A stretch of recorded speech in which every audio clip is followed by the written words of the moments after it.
The Bible's been accused of being an outdated book of superstition, written by people who didn't understand the scientific workings of the real world. This accusation is patently false. Not only does the Bible not contain errors and superstitious statements, but it contains amazing scientific facts that were written down thousands of years before we in modern scientific times understood how important they were. I'm going to give you a list of 6 scientific facts that validate the Bible. Number 1, blood being the liquid of life. In the 21st century, we understand how important blood is. We have studied it and seen its capabilities and its importance to life. But that knowledge was not well known in the past. In fact, in the past, ignorance of just how important blood is has caused some learned men to do some very tragic things. Up until the 19th century, doctors believed that harmful vapors entered the blood and caused sickness. For this reason, those doctors would literally bleed their patients by putting leeches on them or cutting the veins and arteries in the elbow and getting that blood out. The first president of the United States of America, George Washington, came down with a cold and his doctor was called and he literally bled him to death. So what's that have to do with the Bible?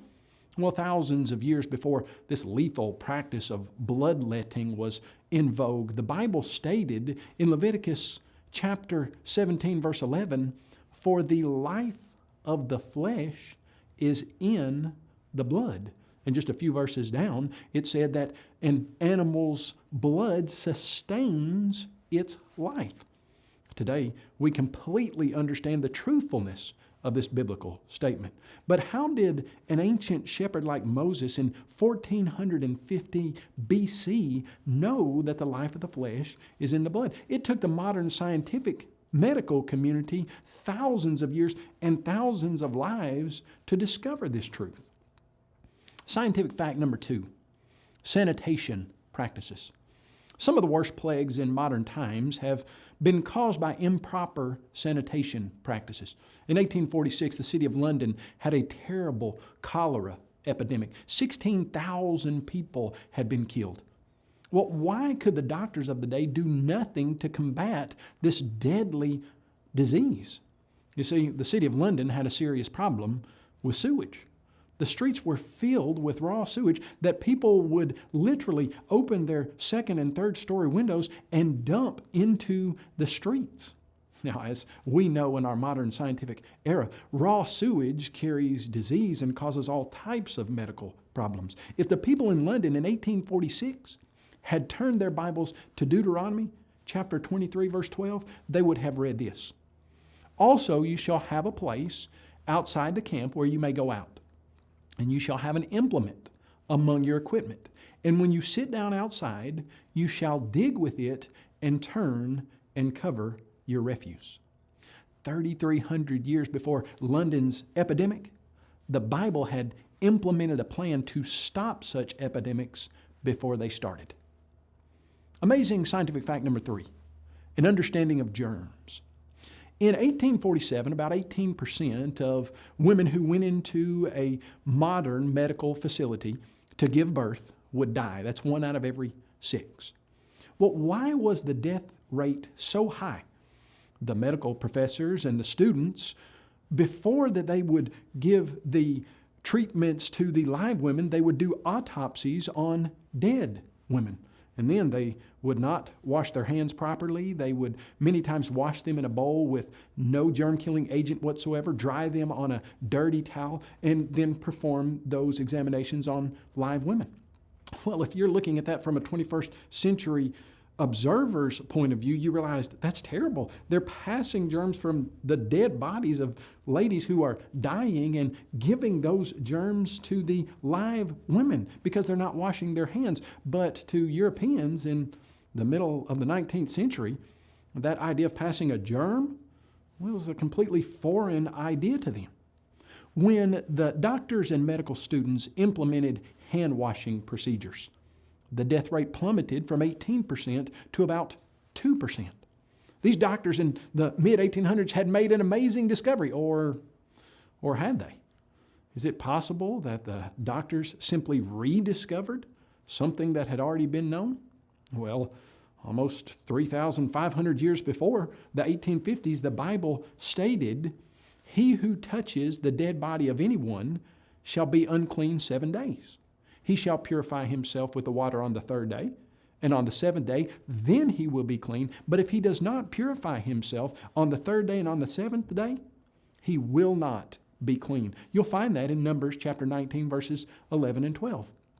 You see, the Israelites were instructed to wash their hands in water with germ-killing agent in it 3,500 years before, in modern medical times, we knew that should be done. Amazing scientific fact, number 4. Ship engineering. While you don't go to the Bible for blueprints for a huge barge, you don't think, it just so happens that maybe that is where you go. In Genesis chapter 6, verse 15, the Bible says that a man by the name of Noah builds an ark that's 300 cubits long by 50 cubits wide by 30 cubits high. And it just so happens this is a ratio of 30 to 5 to 3, length to breadth to height. Well, for thousands of years, the ark was the largest floating ship on record. In 1844, a man named Isambard K. Brunel built a huge ship called the Great Britain, and he used a similar ratio to that of the ark, 30 to 5 to 3. As it turns out, that 30 to 5 to 3, length to breadth to height ratio, is the perfect ratio to build a huge boat that doesn't need to go anywhere very quickly, but needs to stay afloat and carry tons and tons of supplies.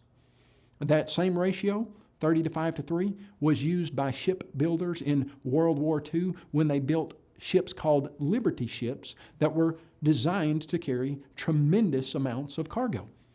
You see, Brunel and those engineers that were building those Liberty ships, they had generations of shipbuilding knowledge. But Noah's was literally the first of its kind. Where did he get that kind of information? Well, I would suggest to you from the master shipbuilder. Amazing fact number 5, quarantine. You see, in today's world of advanced medicine and understanding of germs, the idea of quarantining sick patients and separating them from those who are well, it's standard practice. But it certainly wasn't in the ancient world because they didn't understand germs till about 200 years ago, and they didn't see a need to keep sick people separate from people who were not sick. In the Bible, however, thousands of years before modern medical science understood the spread of germs, detailed measures to prevent their spread. In the book of Leviticus, we read that people with diseases such as leprosy were instructed to dwell alone outside the camp. We read that in Leviticus 13:46. And if and when an individual got close to somebody who is not diseased, this diseased individual was told to cover his mustache or upper lip and cry, "Unclean." Why? Why do we tell our children to cover their mouths when they cough? Well, to keep that diseased spittle from going into the air and from infecting others airborne.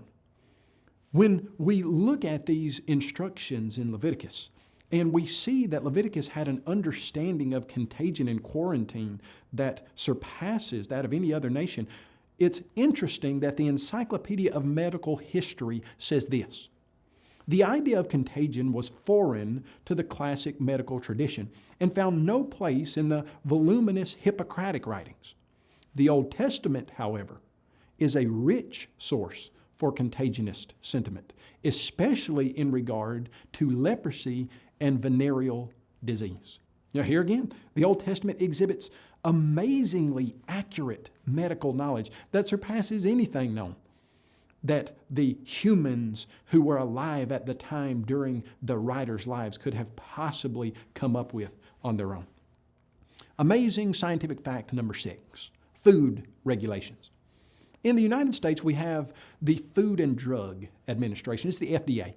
And it's designed to make regulations that keep people from getting sick from foodborne diseases mostly. Knowing that certain kinds of food, such as pork, are more prone to carry disease, the FDA will make a regulation like this. You can go into a restaurant, you can order a beef steak that is rare. But if you go into that restaurant and you order a pork chop, you can't order it rare. Why? Well, because pork, if it's not cooked properly, has a much higher probability of causing some type of disease. But we know that in modern times. But the Bible, especially the Old Testament, written some 3,000 years before modern times, exhibits a knowledge of food-borne diseases that surpasses anything that was around during the time of the writers. For instance, when you look in Leviticus chapter 11, it mentions that pork was not to be eaten. That's a wise regulation, as we have seen. Even the modern FDA puts regulations in along those lines. The text also forbids the consumption of bats. You say, well, I don't want to eat a bat. Well, some people do. In fact, around the world, bats in some places are a delicacy. Why not eat bats? Just so happens that bats have a very high probability of carrying viruses that can be caught by humans, especially the rabies virus. Also, in Leviticus 11, we read that things like lizards, salamanders, amphibians are not to be eaten. Well, why?